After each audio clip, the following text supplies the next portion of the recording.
Greetings everyone, Slurgical here, and welcome to Modular Game Board Arid Wasteland Part 4. The piece I'm going to be painting today is part of Wasteland Condo B, and it fits with the Arid Wasteland package as well. When you purchased Wasteland Condo B, you get this piece where the condo fits on top of it, and you get also 3 other pieces, and they work very well with the Arid Wasteland. I'm just going to start painting the structure, the metal structure first, then we'll paint the rest. Start painting the structure as it's brand new and has no weathering to it or anything like that. So once everything is perfect, then you start messing around with it and wreck it all with weathering or other damage or greeblies you add to it. And it's a pretty fun process. Now that all the metal structure is completely painted, you're ready to move to the next stage, which is painting the base color of the rock faces. I took inspiration for the design of those rocks from sandstone formation. So I'm going to start with a lighter brown color. It kind of looks weird with the camera, but for some reason, even though that you use primer, it's not spreading very well. It could be just the cheap paint I'm using. I'm just using regular craft store paint. So initially you just smudge it on it like this, and after that I'll be kind of stippling chunks on it. I jumped a little bit ahead here, and if you see that kind of relief effect on it, it's just because I put globs of paint as I'm stippling on it. And it's okay, it's rocks, it's not supposed to be perfectly smooth. On the other side though, if you notice initially how smooth it was, I'm going to keep those sides smooth because they're connecting with other rocks. So later on, the part that are not exposed, that are covered by rocks, I'm just going to sand them down a little bit. So when I glue them together, it will look like one solid 4-block worth of terrain. And it's all 6 by 6 inches sections. So I'm going to show you around what I meant by that. You see how flat it is compared to the other part. I'm just going to do a second coat there just to solidify it a little bit, and later on when the other piece of terrain that fits there gets glued together, I'll blotch a bunch of paint to continue doing that scheme that's going to be painted in. So I'm going to now move to the brown color while it's still wet. So I'm going to be mixing both colors at the same time and painting with both colors at the same time so it's smooth. Still doing the same way as I did with the lighter color, but I'm just going to apply it randomly, and you can hear one of my dogs walking around, click, clickety, click, clickety, clack, or whatever the sound they would usually do. So I'm just going to skip ahead now. And you want to be consistent with the other terrain type that's going to be in Arid Wasteland.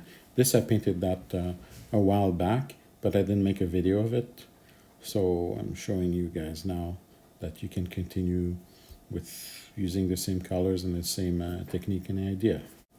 Once everything is covered like the way you want it, I'm just gonna add a little bit more of that darker brown on those edges, but I'm still gonna try to make it as smooth as possible so it will be an easier transition, and when everything gets glued in or whatever needs to be sanded. I end up pretty much doing this about 3 times, and then I look for the spots that have that shows the gray underneath. Moving forward, I think what I'm going to be doing for the Arid Wasteland, since this is going to be my main color, I'm going to be printing this in dark PLA brown. Then I'll be putting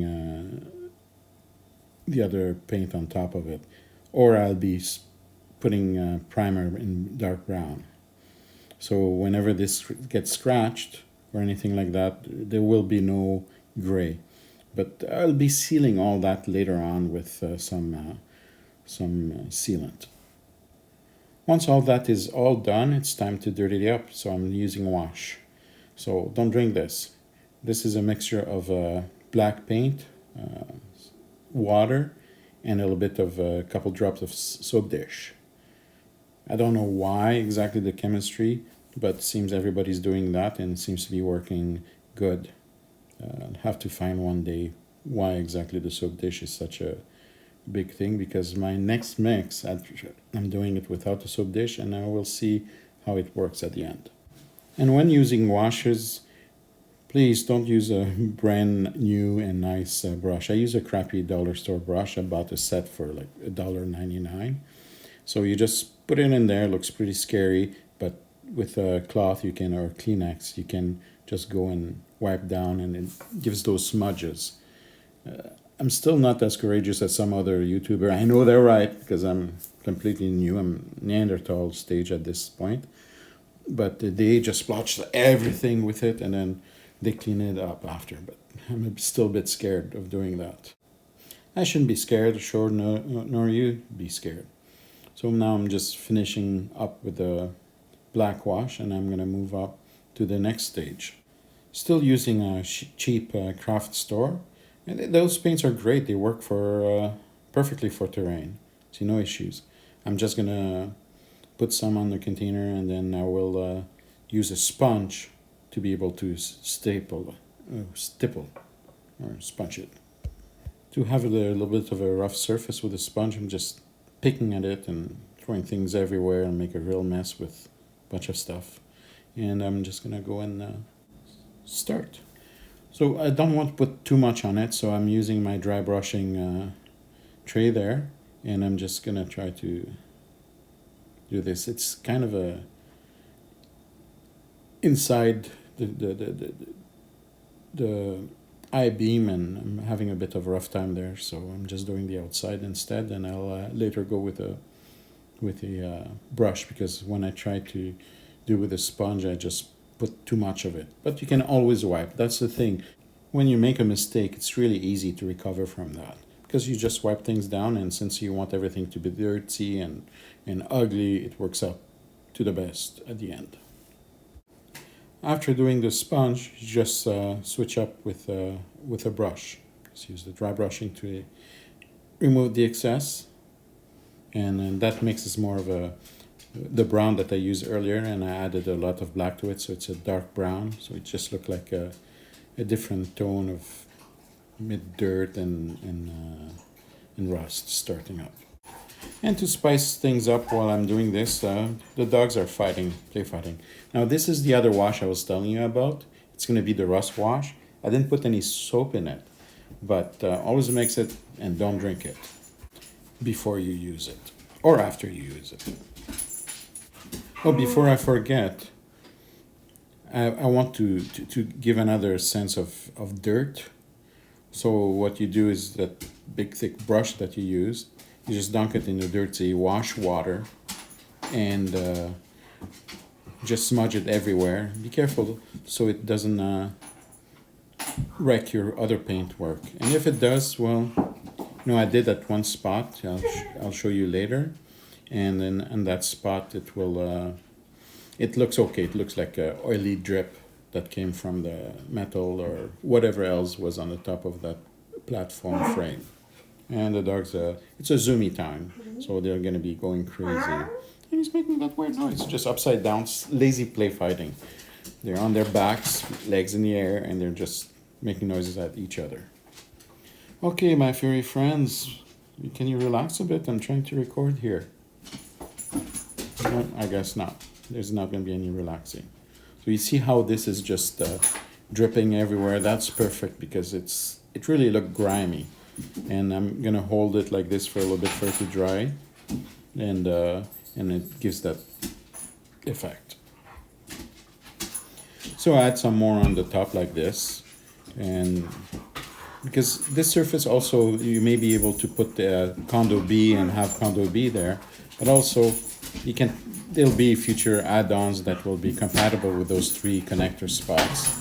And it could be a platform, could be a landing platform, could be a whole bunch of different things. You can also make your own.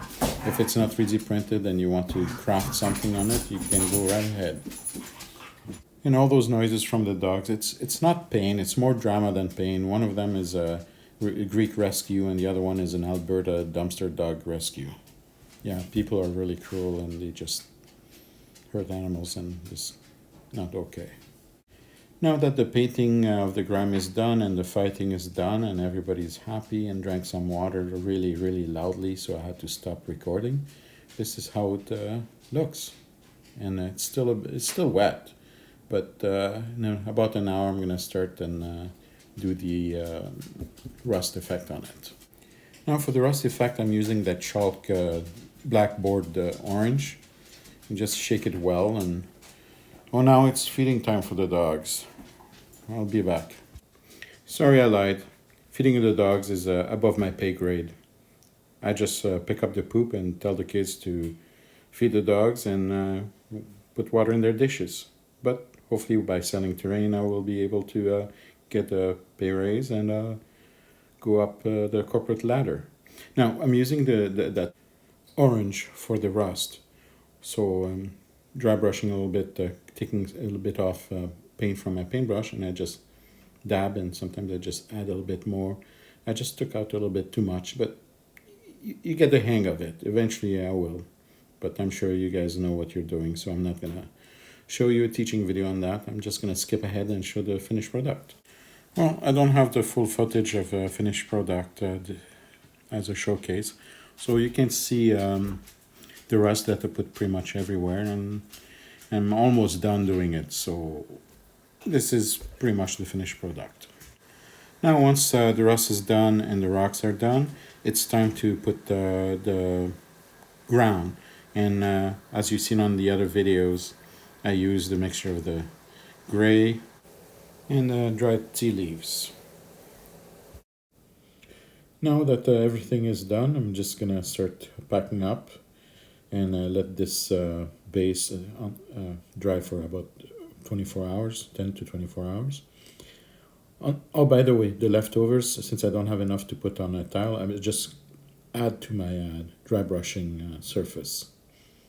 So it gives more texture, and please don't forget to like, subscribe, and leave a comment. By leaving comments, it helps with the algorithm and have my video shown out there. Same with the liking button. Well, again, thank you very much, and I'll see you guys on the next video. And this Thursday, it's going to be the Blue Fuzzy Cafe, which is going to be my new terrain that will be released on Thursday. And I have quite an interesting narrative about that. The Blue Fuzzy was a character of mine in a Star Wars role-playing game in the past.